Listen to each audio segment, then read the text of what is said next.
ኢየሱስ ጌታ ነው የሚለውን አጋንንትም ይላሉ ብፁዕ አቡነ ኤርምያስ። ኢየሱስ ጌታ ነው ማለት ጋኔኑም ይላል። ምንም ጥርጥር የለውም ነው ጌታ ነው እውነት ነው። እፎይ ሲያነብ ለምን ይገደል ትላላችሁ? ይሄ ሁሉ የሚቀራው ኪታብ ቆጠት ነው። ወደ አላህ ሚሊሜትር አያቃርብም፣ ወደ ጀሃነም በደንብ ነው የሚያቃርበው።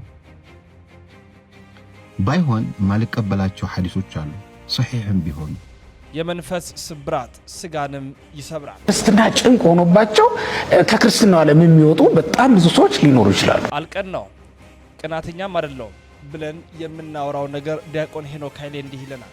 ቀንቻ አይደለም ለቅናት ሊመስል ይችላል ይላል።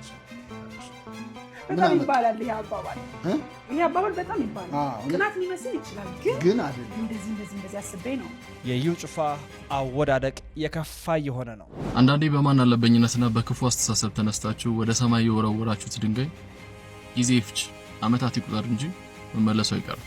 ቀሲስ ዘማሪ አሸናፊ ገብረ ማርያም የገጠማቸው አስደናቂው ነገር። አንድ ወዳጅ ነበረኝ እና የተዋወቁት ታክሲ ውስጥ ነው። የኮንትራት ታክሲ ይዤ ሲሄድ ነው። ዳግም ምጽአት የመጀመሪያው ምጽአቱ እንደውም ፍቅሩን የገለጠበትና ኃጥአንን የሰበሰበበት ምጽአት ነው።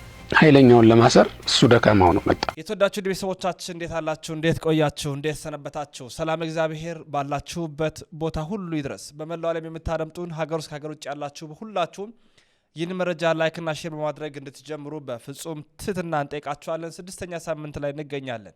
በየዕለቱ እንግዲህ በያሮስ ሚዲያ ማለዳና ምሽት ኦርቶዶክሳውያኑ መረጃ ከማስረጃ ጭምር እያስደገፍን እያቀረብን ነው። 100 ሺህ ግን አልደረስንም። ገና 62 ሺህ ነው ያለ ነው። ነገር ግን እይታዎቹ ብዙ ናቸው። ሁላችሁም ሰብስክራይብ አድርጉ፣ ሁላችሁም ሼር አድርጉ፣ ለመላው ዓለም አዳርሱ። ከ300 ሺህ በላይ ያፈራነው የቲክቶክ አካውንት አለ። እዛ ላይ አጫጭር መረጃዎችን ያገኙ።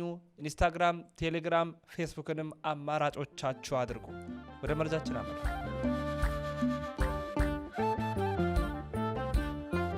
በስመ አብ ወወልድ ወመንፈስ ቅዱስ አሐዱ አምላክ አሜን። የፍጥረታት ሁሉ አባት የሰማይና የምድር አስገኛ ጋይስት ዓለም ቅድስት ሥላሴ ክብር ምስጋና ይድረሰው። እናታችን እመቤታችን ድንግል ማርያም ውዳሴ ክብር ይድረሳት። ቅዱሳን እንደየማዕረግና ክብራቸው ምስጋና ይድረሳቸው። እንዴት አላችሁ? እንዴት ቆያችሁ? እንዴት ሰነበታችሁ? እንደ ቤተሰቦች ሰላም እግዚአብሔር ባላችሁበት ቦታ ሁሉ ይብዛም። ባህር ተሻግራችሁ ድንበር አቋርጣችሁ ወንዙን አልፋችሁ የምትሳሱላት ሀገራችሁን የምትናፍቋት ቤተክርስቲያናችሁን የምትሹ በስደቱ ዓለም ያላችሁ ወንድሞቼ፣ እህቶቼ፣ እናቶቼና አባቶቼ ሁላችሁንም ሰላም ብያችኋለሁ። እንግዲህ ዛሬም ትብብራችሁ ስላልተለየን እጅግ አመሰግናለሁ። ቪፒኤን እያበራችሁ ብትመለከቱ በብዙ ትጠቅሙኛላችሁ ብዬ አስባለሁ። ቀሲስ አሸናፊ ገብረ ማርያም ዘማሪ የሆኑ አባታችን ታክሲ ላይ ድንገት አንድ ቀን ኮንትራት ተሳፍሬ ሲሄድ ይሄ ነገር ገጠመኝ ይላሉ። በጣም የወደድኩት ትምህርት ስለሆነ እንካተል። አንድ ወዳጅ ነበረኝ እና የተዋወቁት ታክሲ ውስጥ ነው። የኮንትራት ታክሲ ይዤ ሲሄድ ነው እና እስቲ ዝም ብዬ እግዚአብሔር ቃል ልንገረው ብዬ አልተለመደም። ያው እንዴት ነው ምናምን የጀመርኩት እግዚአብሔር ቃል ቤተክርስቲያን ትሄዳለህ ስለው ያው ትንሽ ጴንጤ መሰልኩት ስለተጠራጠረኝ ዞር ብሎ ምናምን ሲያኝ የለም እኔ ኦርቶዶክስ ቤተክርስቲያን ነኝ ቄስ ነኝ ምናምን አልኩት። አረጋጋሁት፣ መስቀሌን አሳየሁት። አዎ ከዛ የልቡን ነገር ያለ ሄጃላ ቅም ስንት ጊዜ ይገርማል ሄጃላ ልጆች ስለ ወይ ልጆች ማን ያደርጉ እንዴት ይሄዳል ምናምን አለ። ከዛ አንዳንድ የእግዚአብሔር ቃል እንደ ቀልድ ነገርኩት ማለት ያ ሰውዬ እስካሁን ሰዓት ደውሎ ብዙ መንገድ ሄደ። ከዛ እናያችሁ ስጡት መንገድ መሪ አለው የሚመራው አለ። ብቻ መንገድ ብቻ ማሳየት ነው የኛ ስራ። መንገድ የሚመራ ታማኛል እግዚአብሔር ታማኝ ነው። ሁሉ ጊዜ አፍ አድርጎኛል ይተከማል እንድንናገር እንጂ የሚመራው አለ። በቃ እግዚአብሔር በወደደው መንገድ ሰው ይሄድላችሁ። ከዛ ለእናንተ በረከት መንገዱን ብቻ ክፈቱ፣ እሱ እስከ መጨረሻ ይወስዳችኋል። በጣም ደስ የሚል ተሞክሮ ነው። እንደዚህ አይነት ነገሮችን በጣም ብንለምድ ብዙ ነገሮችን እናተርፋለን፣ እጅግም ብዙ ነገሮችን እናገኛለን ብዬ አስባለሁና ምናልባት እናንተም የገጠማችሁ ነገሮች ሊኖሩ ይችላሉ። ድንገት በሆነ መካከል በስብሰባዎች በወሬዎች መንገድ ላይ የሆነ ቦታ ላይ ጣል ለምታደርጓት በጎ ሀሳብ ነገ ትርፏ በጣም ብዙ ነውና ከዛ አንጻር እንድንማረው ስለምፈልግ ነው ይህንን መረጃ ወደ እናንተ ያቀረብኩት። ዲያቆን ዘላለም ታዬ አንድ ልጅ ነው ይባላልና አንድ ሰውዬ አህያውን ይዞ እየሄደ መንገድ ወደ ገበያ እየሰማችሁ ነው። ወደ ገበያ እየሄደ አህያይቱን ይዞ መንገድ ላይ ሲሄድ በጣም ደከመውና ከጥላ ዛፍ አገኘና ቋጥሮ በገመድ አርቆ አሰራትና አህያይቱን እሱ ተኛ። ብዙ ማጥብቆ ስላላሰራት አህያይቱ ፈታችና ጠፋች። ሲነሳ ሰውየው አለ አህያዬ ጠፋች፣ ደሞ ያዘለችውም ደሞ ሩዝ አለ፣ በቃ ሁሉንም ነገር ተሰርቄያለሁ ብሎ ጮኸ። አንድ ብላቴና ሲያልፍ አንድ ልጅ ሲያልፍ አህያ ሄየ ሲል ሰሙ። አህያ ጠፍቶህ ነው አለው። አዎ። ምን አይነት አለው። እዚህ ጋር ያሰርኳት ሩዝ የተሸከመች ቀይዳማ የሆነች ደሞም ቀጥ ያለች አለው። አዎ እሷ አህያ አለው። አላየዋትም አለው። እየሰማችሁ ነው? አላየዋትም አለው። ሰውየው በጣም ተናደደ። እንዴት ሳታያት እንዲህ እርግጥ ሆነ ትናገራለህ አለና ዳኛ ጋር ወሰዱ። ያየኸውን ተናገር አለ። ሩዝ የተሸከመች ቀይዳማ የሆነች ቀይ የሆነች አህያ አላየውም እኮ ናት እኮ የጠፋቸው አሉት። እኔ አላየዋትም አሉ። እና እንዴት ነው ይሄንን ሁሉ ነገር ያወቅከው አሉት። እኔ በመንገድ ስመጣ ኮቴ አየው አለ። ምን አየው? ኮቴውን ሳይ የአህያ እንደሆነ አወቅኩ አለ። እየሰማችሁ ነው? የአህያ እንደሆነ አወቅኩ አለ። ደሞ ኮቴውን እየሄድኩኝ ስመለከተው ደሞ በአንድ በኩል በቀኝ በኩል ጥሩ ትረግጣለች፣ በግራ በኩል ግን ምንም አትረግጥም። ስለዚህ አንካሳ ናት ብዬ አሰብኳል። እየሰማችሁ ነው? በቀኝ በኩል ያለው ሳር በሙሉ ታጭዷል አለ። በግራ በኩል ያለው ሳር ግን ነው ማለት፣ ስለዚህ እውር ናት ማለት ነው አልኩኝ አለ። ደሞ ስትሄድ ሩዝ እየተንጠባጠበ ከኮቴዋ ጋር ስለነበረ ይሄንን ሁሉ ጨመኩኝና ቀይዳማ የሆነች ሩዝ የተሸከመች ቀጥ ያለች አህያ ጠፍታብህ ነው ብዬ ተናገርኩኝ አለ። አያችሁት? ግን ሰውየው ገና ለገና ይሄንን ደረሰ ብሎ ሊያስፈርድበት ነበር። ፍርድ እንዴት ከባድ እንደሆነ አያችሁት? እግዚአብሔር ዘንድ ግን ሁሉ ነገር ቀላል። እንኳን እንዲህ የተሰወረውን ኩላሊትና ልብ ያመላለሰውንም አውቆ ያን ጊዜ ይናገራል እግዚአብሔር። እንግዲህ እንደተከታተልነው ነው የመምህራችን የዲያቆን ዘላለም ታዬን መልእክት። እንግዲህ ታሪካን አንስተው የተናገሩት የምጽአቱን ነገር እንድናስብ ልብና ኩላሊትን የሚመረምር ፈጣሪ በምን አይነት ልኬት እኛን አውቆ ለፍርድ እንደሚያበቃን በፍርድ ሰዓት ደግሞ ምን አይነት ፍርድ እንደሚሰጠን በቂ ማሳያ ነው። ዳግም ምጽአትን ማንሳታችን ካልቀረ ሊቀ ሊቃውንት ስምዐ ኮነ መላክን እናገኘዋቸዋለን። እስኪ እንካተል። የመጀመሪያው ምጽአቱ እንደውም ፍቅሩን የገለጠበትና ኃጥአንን የሰበሰበበት ምጽአት ነው። ኃይለኛውን ለማሰር እሱ ደካማው ነው መጣ። ምክንያቱም ማሸነፉ የሚደንቀው እንደዚያ ሲሆን ስለሆነ በትሁት ሆኖ ነው የተገለጠው፣ በትሁት ስጋ ማለት ነው። የባሪያውን መልክ ይዞ ነው የተገለጠው። የኋላ መጣቱ ግን እንዲህ አይደለም፣ በልዕልና ነው የሚመጣው።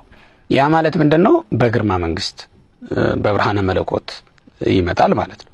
ሲመጣ እኮ ማምላክ ድንግል ማርያም ብቻ ተሰማው የነበረ ቅዳሴ ነው የነበረ አይደል? በማኅፀነ ማርያም በነገረ ማርያም በኋላም አረጋዊ መንፈሳዊም እንደገለጸው ድንግል አጽነነት ሬሳ መንገለ ከርሳ ነው ከመተስማ ቃለ መላእክት የመላእክትን ቅዳሴ ለመስማት አንገቷን ወደ ሆዷ ዘንበል ታደርግ ነበር ይላል። እሷ ብቻ የምትሰማው ቅዳሴ ነው ነበር።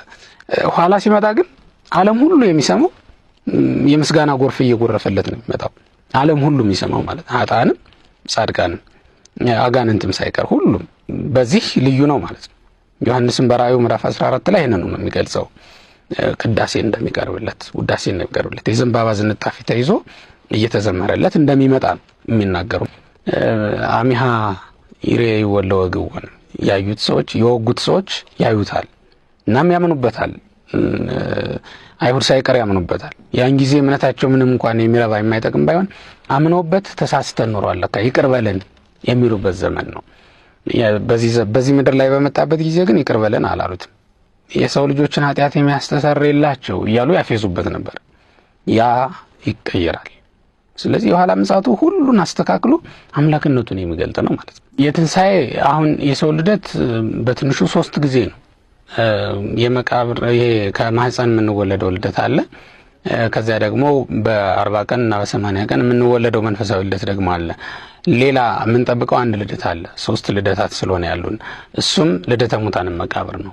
የሙታን ከመቃብር መወለድ የምንጠብቀው ነው ወደፊት። ስንወለድ ግን አሁን ባለንበት ሁኔታ አይደለም። ሴቶቹ በ15 ዓመት ወንዶቹ ደግሞ በ30 ዓመት ጎልማሳነትና ቆንጅና እንዲወለዱ ነው የእግዚአብሔር ፍቃድ። ምክንያቱም ጥንተ ተፈጥሯችን የሚያሳየን እሱን ስለሆነ ማለት ነው። ትንሣኤውም የሚደረግ የእያንዳንዱ ሰው የራስ ቅሉ ካረፈበት ስፍራ ላይ ነው። የራስ ቅላችን የሚያርፍበት ስፍራ አለ። እዚያ ላይ አይጽምቱ ሊሰበስ ሀባሃሎሪስ ህይት ጋባ ሁሉ መለያሌ ነው ሰውነት ሁሉ ከዛ ይከማቻል ይላል። ይሄ ምስጢር ስላለው ነው። የቤተክርስቲያን ራስ ክርስቶስ ነው እና ቤተክርስቲያን አካል ብልት ነች። ይህትም ተበታትና ትኖራለች። ወንዘ ዝሩቲቲ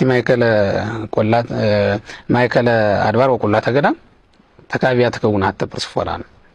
በቆላም በደጋም ብትዘራ ብትበተን በተራራም በሜዳም በኋላ ግን ተሰብስባ እንደ ዳቦ ትሆናለች እንዲሉ ቤተክርስቲያንም ራሷ ክርስቶስ ወዳለበት ነው የምትሰበሰበው። በኋላ ሁላችን እሱን ማዕከል አድርገን ነው የምንሰበሰበው። በኋላ ከዚህ የተነሳ ከአቤል ጀምሮ መቃብር ያወጣቸው መሬት የከደናቸው ሁሉ የሚበሰብስ ሰውነታቸውን ትተው የማይበሰብስ ሰውነት ይዘው ይነሳሉ ማለት ነው። ወልድ ከአብ ከመንፈስ ቅዱስ ተለይቶ የመጣበት ጊዜ የለም። በመጀመሪያ ምጽአቱም እኮ ስናይ ተለይቶ አይደለም የመጣው። ተለይቶ ቃል ስጋ ሆነ እንላለን እንጂ ተለይቶ መጣ ግን አንልም። ምክንያቱም የነገራት መልአክ ራሱ ያረጋግጠላት ይሄን መንፈስ እግዚአብሔር ቅዱስ ይመጽላል። ያስቀደመው እንደውም እሱን ነው። ወኃይለ ልዑል ይሴልለኪ ዘኒት ወለድ ምንኪ ቅዱስ ወቱ የእግዚአብሔር መንፈስ ወደ አንቺ ይመጣል፣ የልዑል ኃይልም ደግሞ ይጋርድሻል። ኃይለ ልዑል ብሎ እግዚአብሔር አብን ደግሞ መንፈስ ቅዱስ ብሎ ደግሞ መንፈስ ቅዱስን መንፈስ እግዚአብሔር ብሎ ዘኒት ወለድ ምንኪ ብሎ ደግሞ እግዚአብሔር ወልድን ደግሞ ይነግራታል። ስለዚህ የሶስቱም ማደሪያ ሆነች። ሶስቱም ወደሷ መጥተዋል ማለት ነው። እርግጥ ነው ተለይቶ ሰው የሆነው ግን አምላክ ወልድ አምላክ ኢየሱስ ክርስቶስ ብቻ ነው ማለት ነው። የሰውነት ስም ይወጣለት የሰውነት አካል የሰውነት ባህሪ የተገኘበት እሱ ብቻ ነው።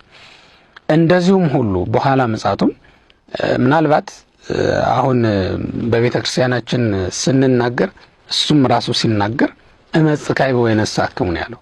ዳግመኛ መጥቼ ወስዳችኋለሁ ይወዳለሁበት ብሎ ቃል የገባልን እሱ ነው። ቃል በቃል የሰማነው ግን ምን ለማለት ነው? ይሄ አንደኛ በሚገለጥ አካል በሚታይ አካል ያለ እሱ ብቻ ነው። አሁን አብን በምን አካል እንወስነዋለን? መንፈስ ቅዱስንስ በምን አካል እንወስነው እንችላለን? በሚታይ ደረት በሚታይ አካል ጠባብነቱን ሳይለቅ የሰፋ የመላ ውስንነቱን ሳይለቅ ዓለምን የከደነ እሱ ብቻ ነው። ስለዚህ ለሱ ታይቶ መፍረድን ታይቶ መገለጥን ተገልጦ መፍረድን ተገልጦ ስራ መስራትን ለወልድ ብቻ ሰጥቶ መናገር የተለመደ ስለሆነ ነው። የዳግም ምጽአቱን ነገር ነው እንግዲህ ሊቀ ሊቃውንት ስምዐ ኮነ መልአክ በስፋት የነገሩን። ኢየሱስ ጌታ ነው። እንግዲህ እቺ ተለምዷዊ ቃልን እናቃታለን። በተለይ በወንድሞቻችን በእህቶቻችን በፕሮቴስታንቲዝሙ ቤተ እምነት በስፋት የሚነገር ነው። ኢየሱስ ጌታ ነው ብለህ በአንደበት ብትናገር በልብ ብታምን ምናምን የሚሉት ማለት ነውና ለዚህ ብፁዕ አቡነ ኤርምያስ የሰሜን ወሎ አገረ ስብከት ሊቀ ጳጳስ ናቸው። ኢየሱስ ጌታ ነው፣ አዎ ጌታ ነው፣ ይህንንም አጋንንትም ይላሉ ይሉናል። እንካተል ኢየሱስ ጌታ ነው ማለት ጋኔኑም ይላል። ምንም ጥርጥር የለውም ነው። ጌታ ነው፣ እውነት ነው። ጌታ ነው፣ አምላክ ነው፣ የባህርይ አምላክ ነው፣ የጸጋም አምላክ አይደለም። ይሄን ግን ጋኔኑም ያውቃል፣ አጋንንቱም ያውቃሉ አለ ያዕቆብ። እንደውም ይንቀጠቀጣሉ አለ። ግን ሰው በእምነት ከጋኔኑ ጋር እኩል ነው። ከጋኔኑ ለመብለጥ ምን ማድረግ አለበት? መታዘዝ፣ መጽሐፉ የሚለውን ማድረግ። ይሄን አድርግ ምን ትድናል? ምን ትላለህ? ትድናለህ። ጋኔኑ ያምናል፣ አያደርግም፣ አይድንም። ጊዜው ሲደርስ ይታሸጋል በሲኦል። እኔ ንጹሕ ኦርቶዶክስ ነኝ በማለት አይዳንም። እኔ ክርስቶስን አውቃለሁ በማለት አይዳንም። አጋንንትም ያውቁታል። ጋኔንም እግዚአብሔርን ያውቃል። ምንም በዚህ ልዩነት የለንም። እግዚአብሔር ማን እንደሆነ ጋኔን ያውቃል፣ ፈጣሪው እንደሆነ። ክርስቶስ ሰው በሆነ ጊዜ እንኳን አንተ ቅዱሱ የእግዚአብሔር ልጅ ኢየሱስ እንደሆንክ አውቄሃለሁ አለ። ማን ነው ይሄን ያለው? ጋኔኑ። ሰው ከጋኔን የሚለየው የሚያምነውን እግዚአብሔርን ይታዘብ። ባልንጀራህ እንደ ራስህ አድርገህ ውደድ ሲል በቃ ሰው ለሆነው ሁሉ በጎ ነገር ያስባል፣ በጎ ይናገራል፣ በጎ ነገር ያደርጋል። ስለዚህ ከጋኔን ተሻልን ማለት ነው፣ ከሰይጣን ተሻልን ማለት ነው። ይሄን ካላደረግን ግን እዚህ በመሰብሰባችን ክርስቶስ ብለን በመጥራታችን አንድንም። ክርስቶስ የእግዚአብሔር ልጅ እንደሆነ በመመስከር ብቻ አንድንም። ክርስቶስ የእግዚአብሔር ልጅ አድርጉ ያለንን በማድረግ በመኖር ነው። እና ስለ ክርስትና ማወቅና ክርስትናን መኖር ይለያያል። አሁን ከኛም ውጭ ለፍልስፍና ብለው ስለ ክርስትና የሚያውቁ ሰዎች አሉ እኮ። ምንድነው ይሄ ክርስትና የሚባለው ብለው የሚያውቁት ነገር አለ። ይሄ ማለት ነው ክርስትና ማለት እንደዚህ ነው ብለው ይድናሉ። ግን እንዴ ስለ ክርስትና ማወቅና ክርስትናን መኖር ይለያል። ስለ እግዚአብሔር ማወቅና እግዚአብሔርን ማወቅ ይለያያሉ። ስለ ክርስትና ማወቅና ክርስትናን ማወቅ፣ ስለ እግዚአብሔር ማወቅና እግዚአብሔርን ማወቅ ይለያያሉ። ኢየሱስ ጌታ ነው ብቻ ብሎ ማመን በራሱ ጽድቅ አይደለም። ከዛ በላይ የሚንቀጠቀጡ አጋንንትም በደንብ አድርገው ያምናሉ፣ ያውቁትማል። ግን በምግባር ባዶ ስለሆኑ ምንም የሚያተርፉት ነገር የለም በማለት ተናግሯል። እንግዲህ ከሰሞኑ የማህበራዊ ሚዲያ መነጋገሪያ የሆነውን ርዕስ እናንሳ። እሱ ምንድነው? እዩ ጩፋ ነው፣ እናውቀዋለን። ከሰሞኑ እንግዲህ ታግዷል፣ እሱም ቸርቹም ታግዷል። ለዛም መጽሐፋዊ መልሶችን ምናምን ሲሰጥ ነበረ እና ወንድማችን ደስ በሚያሰኝ ሁኔታ የገለጸበትን መንገድ እንከታተልና በጣም የወደድኩት ስለሆነ ነው። እሱን ተከታትለን እንመለስና ሀሳብ እንሰጥበታለን። አንዳንዴ በማን አለበኝነትና በክፉ አስተሳሰብ ተነስታችሁ ወደ ሰማይ የወረወራችሁት ድንጋይ ጊዜ ይፍጅ አመታት ይቁጠር እንጂ መመለሱ አይቀርም። ነገር ግን የተመለሰ ጊዜ የወረወረው ሰው ላይ ማረፉ የራሱን የሆነ መልስ ይኖረዋል። እንዲህም ተብሎ ነበር የሆነ ጊዜ ካስታወስ እኛው ሃይማኖተኞች ሲበጠበጡ ቆሞ ማየት ውስጥ ግን ኢየሱስ የሌላቸው ሃይማኖተኞች ሲበጠበጡ ማየት 2015 በጣም አምሮኛል። ሁለተኛው 2015 ምን ያምራል ብትሉኝ ሃይማኖተኞች ሲከፋፈሉ ቆሞ ጊዜ ለኩሉ ለሁሉም ጊዜ አለው። 2015 የናፈቀው ያማረው የሃይማኖተኞች መለያየት፣ የሃይማኖተኞች መከፋፈል፣ በቃ ውጥንቅጡን ማየት ነበር የተመኘው። ያው የሃይማኖት ሰባኪ ከሆነ የሰው መለያየት የሰው መከፋፈል እንዴት እንደሚያስደስተው እንግዲህ በቂ ማሳያ ነበር በወቅቱ። እንደውም በመጽሐፈ ምሳሌም የተቀመጠ እግዚአብሔር 7 ነገሮችን ይጠላል፣ እነዚህ 6ቶች ይጠላል፣ 7ኛው ግን ነፍሱ ትጸየፈዋለች ይልና በወንድማማቾች መካከል ጥልን የሚዘራ ይላል። የእግዚአብሔር ነፍስ የምትጸየፈው በዚህ ደረጃ የተጠቀሰ ነው። በወንድማማቾች መካከል ጥል የምትዘራ ነፍሱ የምትጸየፈው ኃጢአት ናት። እና እሱ 2015 ላይ ሃይማኖተኞች መለያየት አለ። ያ 2015 እንደምናስታውሰው ጥር አካባቢ ላይ የሲኖዶስ ህገወጥ ሲኖዶስ ተቋቋመ። የኦሮሚያ ቤተ ክህነት የሚለው ተነሳ። ደግሞ ቆየት ብሎ ትግራይ ደግሞ መንበረ ሰላማ በሚል ተነሳ፣ ተከፋፈለ። እሱ እንዳለው እሱ ግን ያለው የተነበየው ሳይሆን የታቀደው ነው የተናገረው። የታሰበው የታቀደ ነበረ፣ ቀድሞ እንዲናገር አደረገ፣ ትንቢት ተባለለት። ሆነም ነገሩ ቤተክርስቲያን በጣም በከፍተኛ ሁኔታ ተከፋፈለች። ጥቁር ለበሰች፣ ማቅ ለበሰች፣ ጸጉራችን ተላጭተን ትቢያ ለብሰን አመር ነስንሰን አለቀስን። ብዙዎች ሰማዕትነትን ተቀበሉ። ሻሸመኔ ከ50 ያላነሱት በዚህ የዚህ ጉዳይ ገፈት ቀማሽ ሆኑ። 2 ዓመታት አለፉ። እሱ እንደፈለገው በተለያየ ቦታ ላይ ተምነሸነሸ።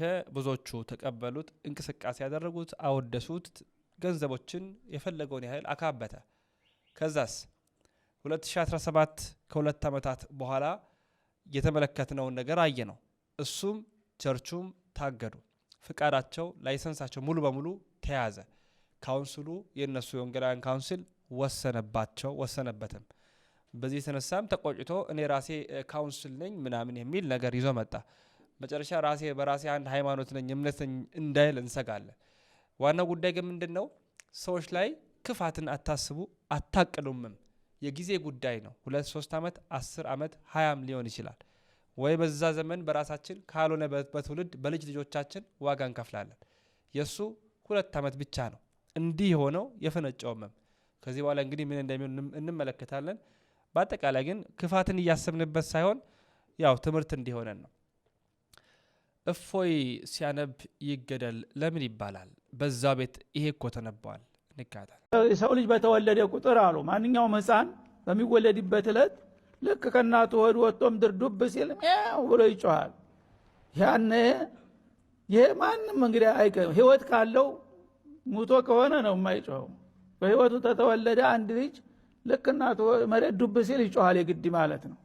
ያኔ ምስጢር አናቅም ነበር ለምን እንደሚጮህ ማለት ነው። ያ ጭርር ብሎ የሚያለቅሰው ህፃኑ ልጅ ተናቱ ሆድ ሲወጣ አንድ ጥቃት ስለሚፈጸምበት ነው አሉ ነብዩ አለይሂ ሰላቱ ወሰለም። ኢብሊስ አልለዒን ለዕነቱላህ ዐለይህ ያንዳንዱ ልጅ እናቱ ምጥ በምትያዝበት ጊዜ በተጠንቀቅ ይቆማል ማለት ነው። አጠገቡ ይቆማል። ልክ ዱብ ሲል በቁንጥጫ ይዞ ለምዝግ ያደርገዋል። እርር ብሎ ያለቅሳል ልጁ ማለት ነው። ያኔ ለምንድነው እንደዛ የሚባለው? ሸይጣን ቆንጥጦት ነው አሉ። እና ሽንጡ ላይ ሲመዘልገው እርር ብሎ ያለቅሳል በጥፍሩ እንደዛ አጣብቆ። ሒነ ይውለዱ በተወለደ ቁጥር ማንም ልጅ ይሄን እጣ ፈንታው ነው ማለት ነው። ይሄ ሁሉ የሚቀራው ኪታብ ኮተት ነው። ወደ አላህ ሚሊሜትር አያቃርብም። ወደ ጀሃነም በደንብ ነው የሚያቃርበው። ባይሆን ማልቀበላቸው ሐዲሶች አሉ ሶሒህም ቢሆኑ። ለምን እንደማልቀበላቸው ልንገራችሁ። ቡኻሪ ላይ የተዘገበ ሐዲስ ሶሒህ ብለው የሚያመጡት መን በደለ ዲነሁ ፈቅቱሉሁ ይላል። እምነቱን የቀየረ ሰው ግደሉት ብለዋል ነብዩ። እንዴት አድርጌ ልቀበለው? ወይ ስድስቱ የቁርአን አንቀጽ እንጣለውና የቡኻሪን ንግግር እንስማ እንቀበል፣ ወይም ደግሞ የቡኻሪን ንግግር ጥለን ስድስቱ ቁርአን አንቀጽ ይዘን መሄድ አለብን። እንዴት እስኪ ያስታርቁት። አቅልህ ስላልገባህ ነው፣ ስላልጣምህ ነው፣ ስላላወቅከው ነው፣ ስላልደረስክበት ነው። እንዴት አድርጌ ቁርአኑ ጋር 100% የሚጋጭ ሐዲስ ልቀበል? አይደለም አንድ ቡኻሪ ላይ 100 ሚሊዮን ቡኻሪ ተሰብስበው ከአንድ ቁርአን አንቀጽ ጋር የሚጋጭ ሐዲስ ካመጡ ሙሉ በሙሉ ነው የምጠላው። ይችን መካከል አልደነግጥም፣ ምንም አይመስለኝም። ይሄ ከቁርአን ጋር የሚጋጨውን ሐዲስ መጣል አልቀበልም ማለት በእኔ የተጀመረ እንዳይመስላችሁ። እነ አኢሻ እነ ዑመር ራሱ አንድ ሐዲስ ሲሰሙ ነብዩማ እንዲህ አይሉም ቁርአን እንዲህ እያለ ብለው ሪጀክት ያደርጉ ነበር። አንቀበልም፣ ተሳስተሃል፣ በደንብ አልሰማህም እያሉ ይመልሱባቸው ነበር ከቁርአን ጋር እያነጻጸሩ። አንዳንድ ሰው ዓላማህ ምንድነው ይለኛል። በእስልምና ላይ በየትኛውም ስም የተጨመሩ ወደ ቁርአኑን በሉት ወደ ሐዲሱን በሉት የተጨማመሩ ቅጥፈቶች፣ ቆሻሻዎች፣ ኮተቶች መጽዳት አለበት፣ መወገድ አለበት። እንግዲህ ይህንን የጻፈውም የለቀቀውም በዛ በእስልምና ያለ አንዱ ወንድማችን ነው። እፎይ ሲያነበው ይገደል ትላላችሁ፣ እውነታው እኮ ይኸውና ሀጅ ራሱ ኡስታዙ ሲያነብ የተመለከታችሁ ነው በሚል ነው ያቀረበው አነጻጽሮ ማለት ነውና የእፎይ ጉዳይ እስካሁን አልታወቀም። የት እንዳለ ምን ሁኔታ ላይ እንዳለ ልናውቅ አልቻልንም። ግን በዚህ ጉዳይ ላይ በቀጣይ ምናልባት በደረሰን ሰዓት መረጃው እና እውነተኛ ሆኖ ካገኘ ነው በአስቸኳይ ለእናንተ እንደምንሰራ ከወዲሁ ለመግለጥ እንወዳለን። ግን እስካሁን የደረሰን መረጃዎች የሉም። መረጃ ከማስረጃ ጭምር አስደግፎ ሀሳቦችን እያቀረበ የሚሟገት ወንድማችን ነው። የእስር ትእዛዝም እንደወጣበት አስቀድመን መዘገባችን አይዘነጋም። ወደ ቀጣይ እናምራ። ዲያቆን ሄኖክ ኃይሌ ስለ ቅናት እንዲህ ይላል። እኔ ቀንቻ አይደለም ቅናት ሊመስል ይችላል ይላል ሰው። በጣም ይባላል ይሄ አባባል በጣም ይባላል። ቅናት ሊመስል ይችላል ግን አይደለም። እንደዚህ አስቤ ነው። አዎ በቃ ይሄ ሰው እያረገ ያለው ወይ እያወራ ያለው ነገር ቅናት ሊመስል ይችላል እያለ ነው ራሱ መሰለን። እሱም ራሱ ግን መስሎታል ማለት እቺ ከራስ ጋር መቼስ ኦፊሻሊ ሰው ቀንቻለሁ። ቅዱስ ባስልዮስ የሚባል አባት ሰው ንስሐ ለመግባት ከሚቸገራቸው ኃጢአቶች አንዱ ቅናት ነው። ቀንቻለሁ ብሎ ጀስቲፋይ ያደርገዋል ለሆነ ነገር። እኔ እኮ እንትኑ አይደለም ነገሩ ነው እንጂ ሙያው ለሙያው ክብር ነው ይላል፣ ወይ ለቤተ ክርስቲያን ክብር ነው ይላል፣ ወይ ለአገሬ ብዬ ነው ምናምን ነው እንጂ እኔ እንትን ብዬ አይደለም። ቀንቶ ብቻውን ሲቀመጥ ማመን ያለ ቀንቻለሁ እንደው መስተዋት እያየን ቢሆን ቀንቻለሁ ማለት ነው። የመጀመሪያው ሂደት አንዳንዱ ነገሮች እኮ ሰው ዝም ብሎ ራሱን ከመስተዋት ላይ እንዲያይ ቀንቻለሁ ብሎ ቢጽፍ ራሱ ለመፈወስ እድል ይሰጠዋል። ቀናተኛ ልቤን ፈውስልኝ ብሎ ለጸሎት እድል ይሰጠዋል። ሁሉም ሰው የሚኖረው የራሱ ነው። እኛ የተለያየን ሰዎች መሆናችንን እንረሳዋለን። ለምሳሌ የተለያዩ ኢንስትሩመንቶች አሉ። የዜማ ከበሮ አለ፣ መሰንቆ አለ፣ ዋሽንት አለ። ዋሽንት እንዴት በመሰንቆ ይቀር? መሰንቆ እኔ መቼ ነው እንደ ዋሽንት በትንፋሽ የሚጫወተኝ ሰው የሌለው ብሎ ሊቀና አይችልም። አንተ መሰንቆ ነህ። ዋሽንትም እንደዚህ ማለት ዛዘሩ ይራው ከበሮ እንደ ከበሮ ለመቼ ነው የምመጣው አይልም ዋሽንት። ይሄ ማለት የተለያየን ሰዎች ነው። የአንድ ባንድ የተለያዩ ኢንስትሩመንቶች። እኔን የሚመስል ሌላ ሰው የለም። እኔ መጫወት ያለብኝ ራሴ ነው። እኔ መሰንቆ ከሆንኩ እሱ ከበሮ ከሆነ እሱ ክራር ከሆነ ሁሉም የየራሱ ሮል አለ በህይወት ማለት ነው። እና በጣም ብዙ ክራሮች በመሰንቆ ቀንተው ነው ክራር ሳይሆኑ የሚሞቱት። ይሄ ማለት ምን ማለት ነው? የራሱን ኳሊቲ አፕሪሼት ማድረግ ያቆማል። ሰው የሆነን ሰው እያየ እድሜውን ይፈጃል። ቃየልና አቤል የተገዳደሉ ሰዎች ናቸው። እግዚአብሔር ያሳይሽ። 4 ሰው ነው ያለው ምድር ላይ 6 ሰው አዳም፣ ሔዋን፣ ያ ቃየልና አቤል 2 እህቶች እና ቃየልና አቤል 6 ሰው ነው ያለው። ምን ሪሶርስ ጠቦ ነው ውስጥ የተጣሉት?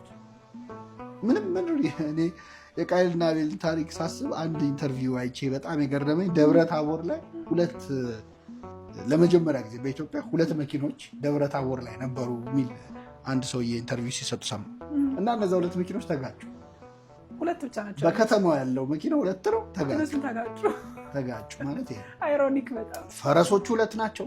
ሜዳው ሰፊ ነው። አሳልፈኝ ይለዋል። እኔ በአንቺ ስቀና እኔን የመሆን ጊዜን እያቃጠልኩ አንቺን ለመሆን ስታጠር ማለት። ስለዚህ ለዚች አጭር እድሜ የሆነ ሰው ፕሮግረስ እያየው እንዲሆነ እያልኩ እየተደሰትኩ እየተቃጠልኩ እየተበሳጨሁ ለምን ጊዜን አጠፋዋለሁ?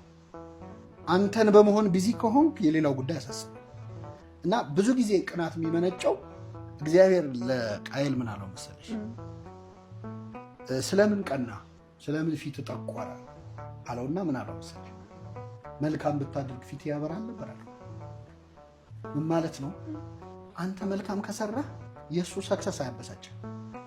የአቤል መስዋዕት አያበሳጭህም ነበር። አዎ ይሄ ጀነራሊ ለሁላችን ነው የተናገረው። ቃየሎችም አቤሎችም ስለበዛ ነው ለሁላችን ይሆናል።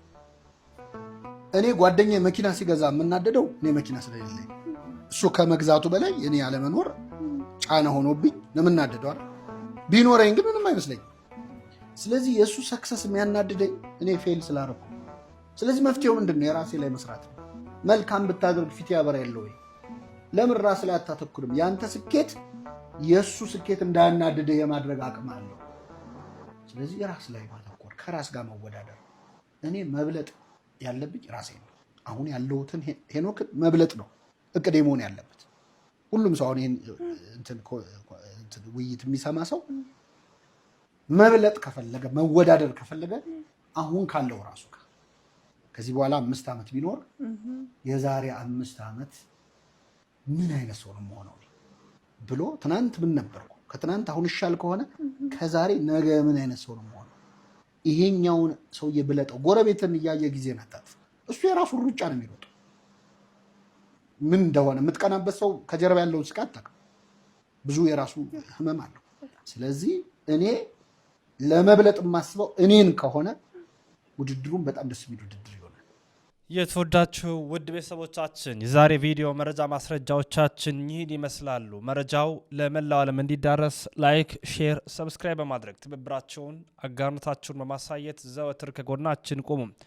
የተወዳችሁ ቤተሰቦቻችን እንግዲህ ላይካችሁ እጅግ ያንሳል። ላይክ አድርጉ። ከሀገር ውጭ ያላችሁ ደግሞ ያው በሱፐር ታንክ ስም ደግፉን። ሀገር ውስጥ ያላችሁ ቪፒኤን እያመራችሁ ሌሎቻችሁን ቪፒኤን እያበራችሁ ብትመለከቱ በብዙ ታግዙናላችሁ። ሌሎች የያሮስ አማራጮችን ተጠቀሙ። ወንድማችሁ ልዑል መብራቱ ነኝ። ያሮስ የእናንተም የእኛም ነው። ክብር ምስጋና ያለ አብ፣ ክብር ምስጋና ያለ ወልድ፣ ክብር ምስጋና ያለ መንፈስ ቅዱስ አንድ አምላክ አሜን።